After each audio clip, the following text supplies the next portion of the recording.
Assalamualaikum warahmatullahi wabarakatuh. Perkenalkan, nama saya Anissa Nurfadilah dengan NIM 22035055 dari Prodi Pendidikan Kimia. Baiklah, di sini saya akan mempresentasikan tentang pemahaman saya mengenai konsep kewirausahaan, yaitu dari pertemuan 1 sampai pertemuan 8. Yang pertama modul 1 yaitu deskripsi sistem perkuliahan pengantar kewirausahaan. Yang pertama, pengertian kewirausahaan. Dalam mengartikan kewirausahaan, terlebih dahulu harus memahami arti dari wirausaha dan wirausahawan. Wirausaha dari segi etimologi berasal dari kata wira dan usaha. Wira berarti pejuang, pahlawan, manusia unggul, teladan, berbudi luhur, gagah berani, dan berwatak agung. Usaha berarti perbuatan amal, berbuat sesuatu. Wirausahawan menurut Joseph Schumpeter adalah seorang inovator yang mengimplementasikan perubahan-perubahan di dalam pasar melalui kombinasi-kombinasi baru. Kombinasi baru tersebut bisa dalam bentuk 1. Memperkenalkan produk baru, yang kedua, memperkenalkan metode produksi baru, yang ketiga, membuka pasar yang baru, yang keempat, memperoleh sumber pasokan baru dari bahan atau komponen baru, dan kelima yaitu menjalankan organisasi baru pada suatu industri. Dari arti wirausaha dan wirausahawan tersebut, maka kewirausahaan dapat diartikan sebagai berikut. Yang pertama, menurut Ahmad Sanusi, kewirausahaan adalah suatu nilai yang diwujudkan dalam perilaku yang dijadikan dasar sumber daya, tenaga penggerak, tujuan, siasat, kiat, proses, dan hasil bisnis. Yang kedua yaitu menurut Zimmerer, 1956. Kewirausahaan adalah suatu proses penerapan kreativitas dan inovasi dalam memecahkan persoalan dan menemukan peluang untuk memperbaiki kehidupan.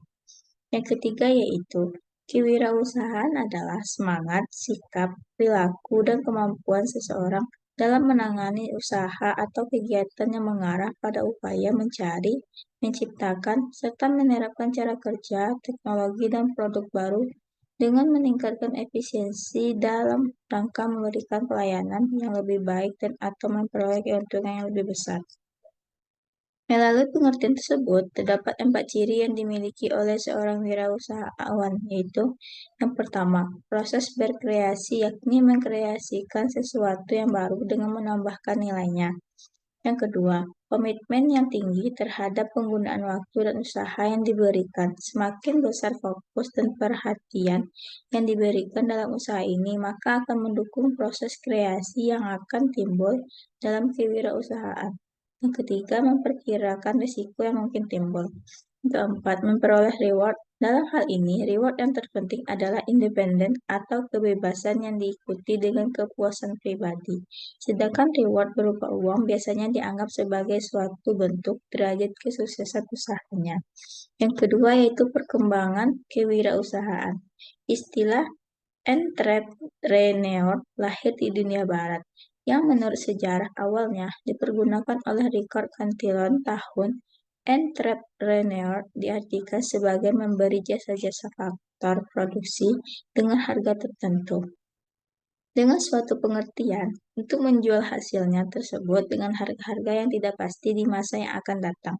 Oleh karena itu, entrepreneur dinyatakan dengan suatu fungsi pokok yang unik, penanggung risiko tanpa jaminan. Beberapa tahun kemudian, Jean-Baptiste Say menggambarkan fungsi entrepreneur dalam arti yang lebih luas, menekankan pada fungsi penggabungan dari faktor-faktor produksi dan perlengkapan manajemen dan kontinu, dan selain itu juga sebagai penanggung. Selanjutnya modul 2 yaitu prinsip dasar kewirausahaan. Yang pertama, definisi wirausaha dan kewirausahaan. Wirausaha adalah pejuang atau pahlawan yang melakukan perbuatan untuk mencapai sebuah tujuan. Seorang wirausaha memiliki karakteristik sebagai seorang perwira. Sifat dasar dari seorang pejuang adalah ketangguhan dan keberanian dalam melakukan suatu tindakan. Sesuai dengan pengertian bahasa, maka seorang wirausaha memiliki keistimewaan dari karakteristik pemberani dan bertanggung jawab yang ditunjukkan dalam kegiatan usaha. Seorang wirausaha adalah pribadi yang memiliki ide dalam memanfaatkan dan mengembangkan sumber daya yang ada melalui gagasan yang kreatif, yang mengandung unsur inovatif dengan penuh rasa tanggung jawab untuk mencapai visi cita-citanya. Yang kedua yaitu karakter wirausaha. Karakteristik berarti ciri atau perwatakan dari sesuatu yang muncul secara teratur, sehingga tingkah laku menjadi lebih konsisten dan mudah diperhatikan. Karakteristik dari seorang wirausaha adalah ciri yang melekat dan menjadi penanda dari diri seseorang. Apakah dia seorang wirausaha atau bukan? Banyak karakteristik unggul yang harus dimiliki oleh seorang wirausaha yang dapat menjadi ciri dari seorang wirausaha yang sukses. Untuk memulai berusaha, mempertahankan maupun mengembangkan usahanya, karakteristik tersebut memberikan pengaruh terhadap perilaku yang muncul dari sikap yang ditunjukkan oleh seorang wirausaha. Pembentukan karakteristik berwirausaha yang diantaranya ditentukan oleh faktor lingkungan dari wirausaha, yakni lingkungan keluarga, sekolah, dan masyarakat. Keberadaan faktor-faktor tersebut mempengaruhi pembentukan karakteristik wirausaha seseorang. Yang ketiga yaitu niat, motivasi, dan mindset berwirausaha. Niat berwirausaha merupakan suatu proses pencarian informasi untuk mencapai tujuan usaha. Semakin besar niat berwirausaha seseorang, maka semakin besar kemungkinan untuk mencapai tujuan usahanya. Mempersiapkan diri sebaik-baiknya untuk dapat bersaing dalam berwirausaha dan membangun konsep diri berwirausaha adalah yang penting bagi mahasiswa Indonesia. Motivasi berwirausaha adalah dorongan yang muncul dari dalam diri seseorang untuk melakukan kegiatan wirausaha. Salah satu yang dapat menjadi motivasi adalah perkembangan teknologi dan informasi yang semakin maju dengan adanya media internet telah membuka peluang besar bagi pelaku bisnis. Mindset adalah kepercayaan-kepercayaan yang memengaruhi sikap seseorang. Sekumpulan kepercayaan atau suatu cara berpikir yang menentukan perilaku dan pandangan, sikap dan masa depan seseorang. Yang keempat yaitu keuntungan dan kerugian berwirausaha. Terdapat banyak keuntungan dalam melakukan kegiatan wirausaha. Seseorang memiliki sense of business dapat mengembangkan ide bisnis yang dimilikinya dengan leluasa tanpa harus ada tekanan dari pihak lain atau atasan. Kebebasan dalam mengatur perencanaan usaha, mengemukakan ide-ide dan gagasan tanpa harus ada intimidasi dari pihak lain dipandang sebagai keuntungan utama menjadi seorang wirausaha. Untuk mengantisipasi penyebab kegagalan dalam berwirausaha harus dilakukan hal-hal yang disarankan, terutama dalam kemampuan dalam manajerial. Ketangguhan seseorang wirausaha dalam menghadapi tantangan dan kegagalan usaha yang merupakan risiko dalam berwirausaha memang sangat ditentukan. Seberapa kuat karakteristik wirausaha ada dalam diri seseorang. Mengasah kemampuan berwirausaha bermula dari kesadaran dari dalam diri seseorang untuk sungguh-sungguh berwirausaha, karena berwirausaha bukan suatu perkara mudah. Selanjutnya modul 3 yaitu model pengembangan kewirausahaan. Yang pertama, pengertian usaha. Usaha adalah melakukan kegiatan secara tetap dan terus-menerus dengan tujuan memperoleh keuntungan, baik yang diselenggarakan oleh perorangan maupun badan usaha yang berbentuk badan hukum atau tidak berbentuk badan hukum yang didirikan oleh berkedudukan di suatu daerah dalam suatu negara. Yang kedua yaitu tahapan pengembangan usaha. Yang pertama memiliki ide usaha, yang kedua penyaringan ide atau konsep usaha, yang ketiga pengembangan rencana usaha atau business plan, dan yang keempat implementasi rencana usaha dan pengendalian usaha. Yang ketiga yaitu teknik pengembangan usaha. Yang pertama perluasan skala usaha, yang kedua perluasan cakupan usaha, yang ketiga perluasan dengan kerjasama, penggabungan dan ekspansi baru. Yang keempat yaitu jenis-jenis strategi pengembangan usaha. Yang pertama yaitu strategi integrasi vertikal, yang kedua strategi intensif, yang ketiga strategi diversifikasi, yang keempat strategi bertahan. Yang kelima yaitu strategi pengembangan usaha dalam perspektif Islam. Pertama jujur, yang kedua ikhlas, tiga profesional, Yang keempat, silaturahmi. Yang kelima, niat suci dan ibadah. Yang keenam, menunaikan zakat, infak, dan sedekah. Selanjutnya yang keenam yaitu analisis produk dan pasar dalam pengembangan kewirausahaan. Yang pertama yaitu produk. Produk adalah sesuatu yang dapat dipergunakan untuk memenuhi kebutuhan manusia atau organisasi. Sedangkan produksi adalah proses koordinasi berbagai faktor produksi atau sumber daya untuk mentransformasi bahan menjadi produk atau barang atau jasa untuk memenuhi kebutuhan konsumen. Yang kedua itu pasar. Pasar dan pemasaran dalam dunia usaha merupakan dua sisi yang tidak dapat dipisahkan satu sama lainnya. Setiap ada kegiatan pasar selalu diikuti oleh pemasaran dan setiap kegiatan pemasaran adalah untuk mencari atau menciptakan pasar. Selanjutnya yang ketujuh yaitu perencanaan pengembangan unit bisnis. Yang pertama itu visi dan misi unit bisnis. Yang kedua analisis lingkungan eksternal. Yang ketiga analisis lingkungan internal. Yang keempat perumusan sasaran. Yang kelima perumusan strategi. Yang keenam perumusan program. Yang ketujuh pelaksanaan strategi atau implementasi. Dan yang kedelapan yaitu pengendalian. Selanjutnya modul 4 yaitu strategi kewirausahaan. 1. Strategi kewirausahaan. Kewirausahaan atau entrepreneurship membutuhkan sebuah aksi dan tindak nyata. Sebelum melakukan aksi tersebut, individu atau organisasi menggunakan pengetahuan dan motivasi mereka untuk menciptakan suatu keyakinan bahwa terdapat kesempatan untuk setiap orang dan perusahaan. Proses semua itu membutuhkan individu dan perusahaan yang memiliki pola pikir entrepreneurship. Entrepreneurship strategi merupakan strategi yang di dalamnya terdapat serangkaian keputusan yang merupakan hal penting dari tindak nyata sebuah entrepreneurship adalah adanya hal-hal yang baru atau disebut dengan new entry. Pada umumnya, perusahaan yang berhasil secara berkesinambungan dan dapat bersaing dengan unggul, memiliki keunggulan dalam bidang teknik, produk yang unik, dan memiliki cakupan distribusi geografis pasar yang terbatas. Ada beberapa keputusan strategi yang diperlukan dalam kondisi pertumbuhan, yaitu yang pertama, perubahan produk barang dan jasa. Yang kedua, strategi yang menyangkut penetrasi pasar, ekspansi pasar, diversifikasi produk dan jasa, integrasi regional, atau ekspansi usaha. Yang ketiga, yaitu kemampuan untuk memperoleh modal investasi dalam rangka penelitian dan pengembangan proses produksi dan penggantian peralatan, dan dalam rangka penambahan sumber daya manusia. Yang keempat, analisis sumber daya manusia sehingga memiliki keterampilan yang unik untuk mengimplementasikan strategi. Yang kelima yaitu analisis pesaing baik yang ada maupun yang potensial untuk memantapkan strategi bersaing. Yang kedua yaitu strategi pengelolaan usaha.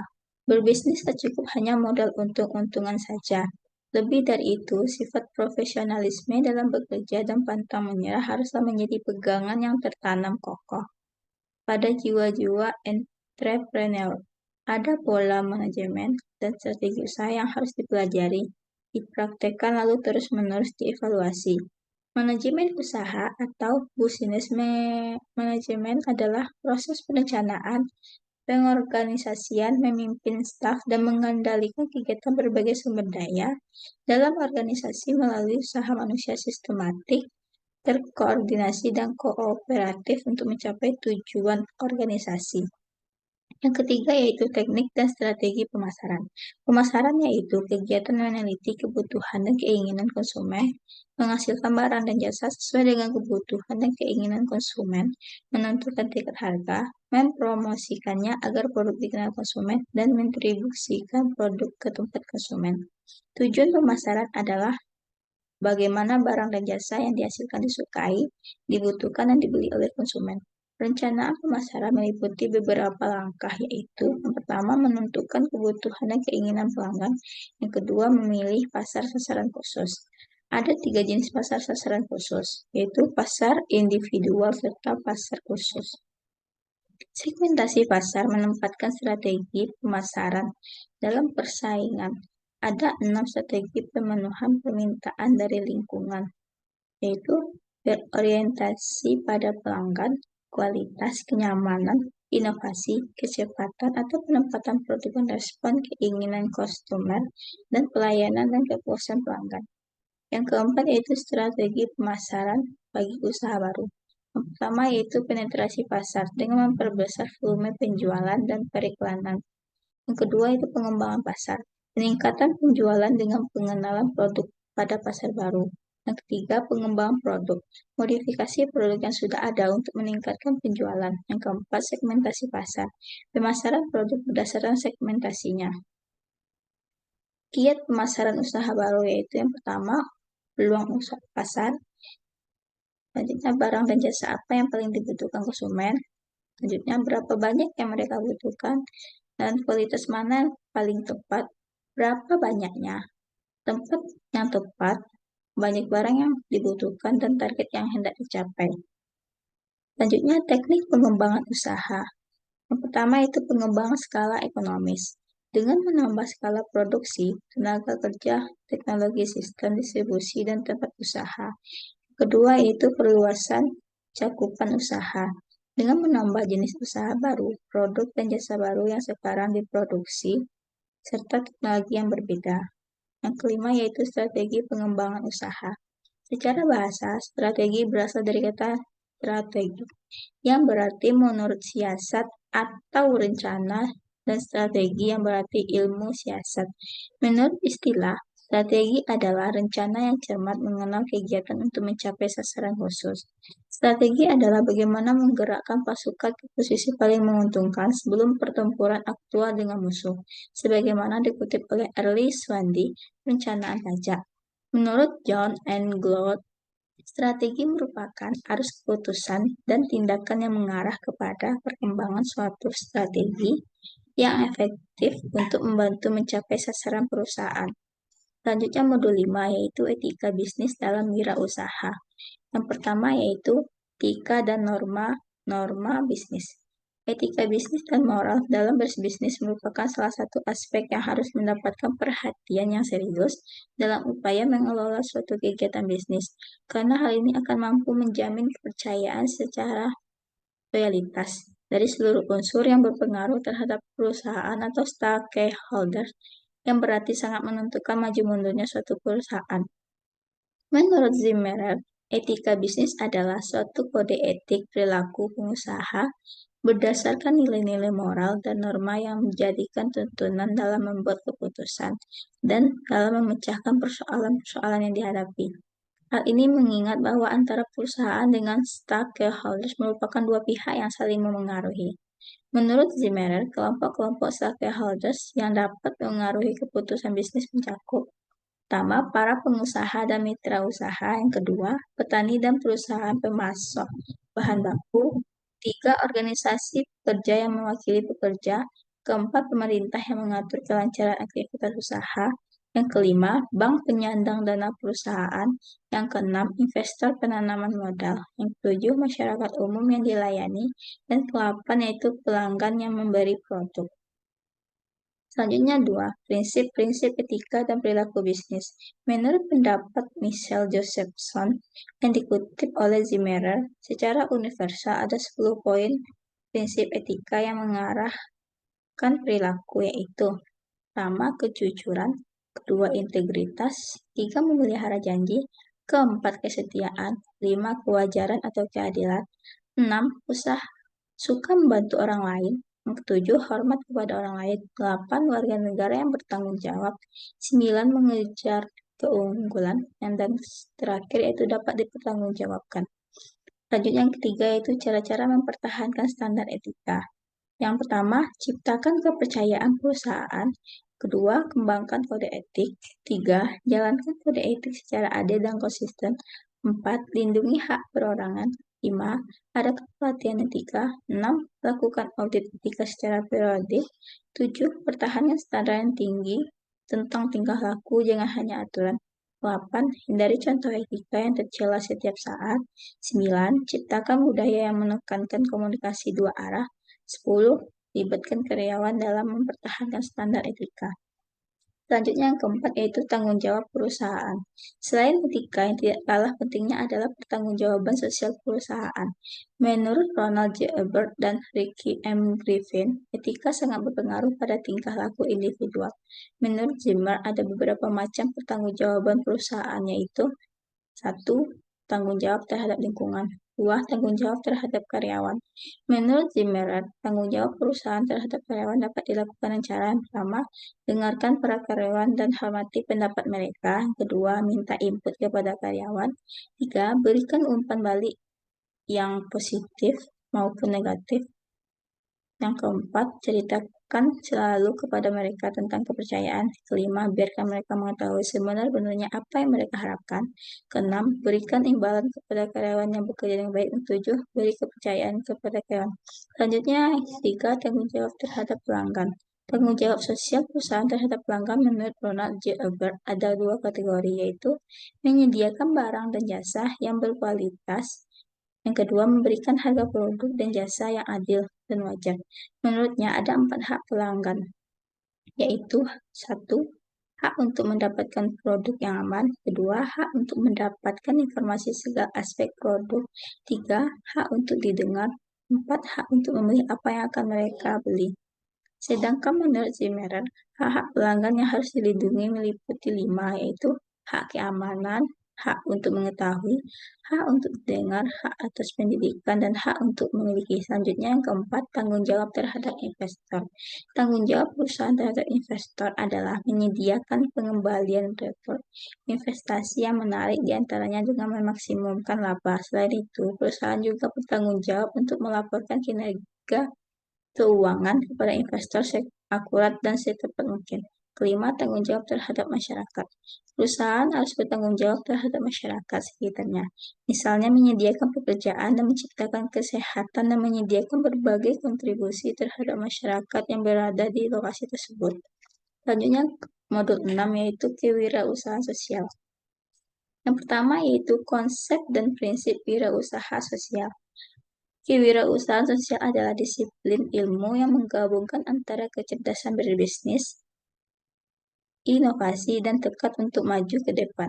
Konsep kewirausahaan sosial berkembang dengan spektrum yang cukup luas dari berbagai tokoh, di antaranya Profesor Klaus Schwab atau Komisaris World Economic Forum yang mendirikan Squad Foundation for Social Entrepreneurship di tahun 1998 dan Muhammad Yunus yang mengembangkan Grameen Bank di tahun 1974.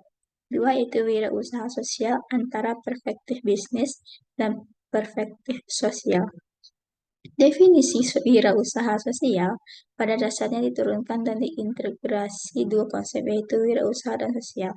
Oleh karenanya, pada dasarnya wirausaha sosial adalah penggabungan konsep wirausaha dalam orientasi finansial dan sosial dalam orientasi pemecahan masalah. 3, yaitu wirausaha sosial dan pembangunan ekonomi masyarakat. Pertama, itu wirausaha sosial mengubah wajah sektor sosial. Selama beberapa dekade terakhir, banyak upaya filantropi ataupun institusi dari sektor sosial telah memberikan hasil dan dampak yang jauh melampaui harapan kita dari sisi social impact dan mampu menyebarkan kesejahteraan di berbagai belahan dunia. Yang kedua, yaitu wirausaha sosial dan ekonomi masyarakat. Seorang wirausaha memiliki peran sangat besar dalam melakukan wirausaha. Peran wirausaha dalam perekonomian suatu negara adalah yang pertama menciptakan lapangan kerja, yang kedua mengurangi pengangguran, tiga meningkatkan pendapat masyarakat, yang keempat mengombinasikan faktor-faktor produksi, yang kelima yaitu meningkatkan produktivitas nasional. Selanjutnya yang keempat yaitu 3 kunci akselerasi kewirausahaan sosial. Yang pertama yaitu autentik. Autentik adalah unsur kunci dalam menjalankan bisnis yang sukses dan memimpin tim yang hebat. Ada 5 tips yang membantu kita menjadi pengusaha yang autentik. Yang pertama, mencintai apa yang dikerjakan. Yang kedua, memperkerjakan orang-orang yang autentik. Yang ketiga, mengakui kelemahan kita. Yang keempat, berbicara dengan setiap orang. Yang kelima, membuat hubungan autentik dengan pelanggan. Yang kedua, yaitu bos. Kita butuh energi dan butuh daya ya untuk mampu terus mendorong wirausaha sosial bergerak ke depan. Apa yang membuat kita terus mendorong atau terdorong? Jawabannya adalah empati. Dalam bisnis, kecepatan untuk mengembangkan produk, layanan, dan bisnis adalah indikator bisnis yang penting. Ada beberapa strategi untuk mempercepat pengembangan pengembangan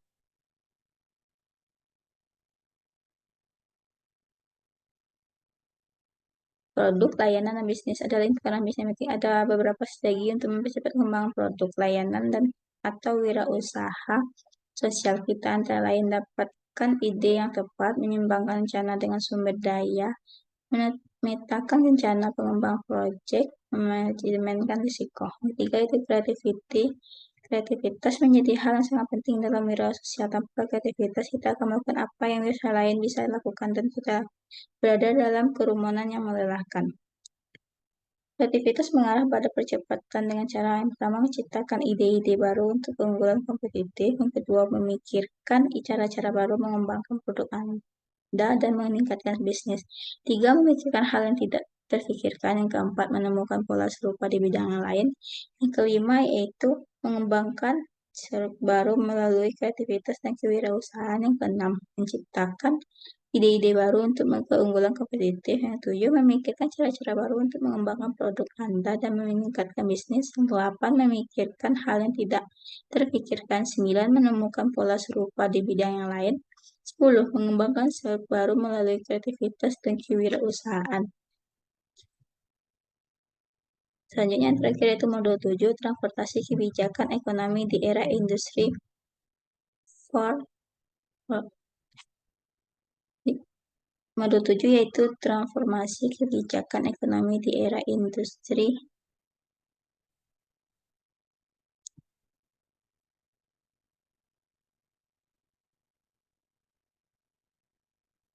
4.0, yaitu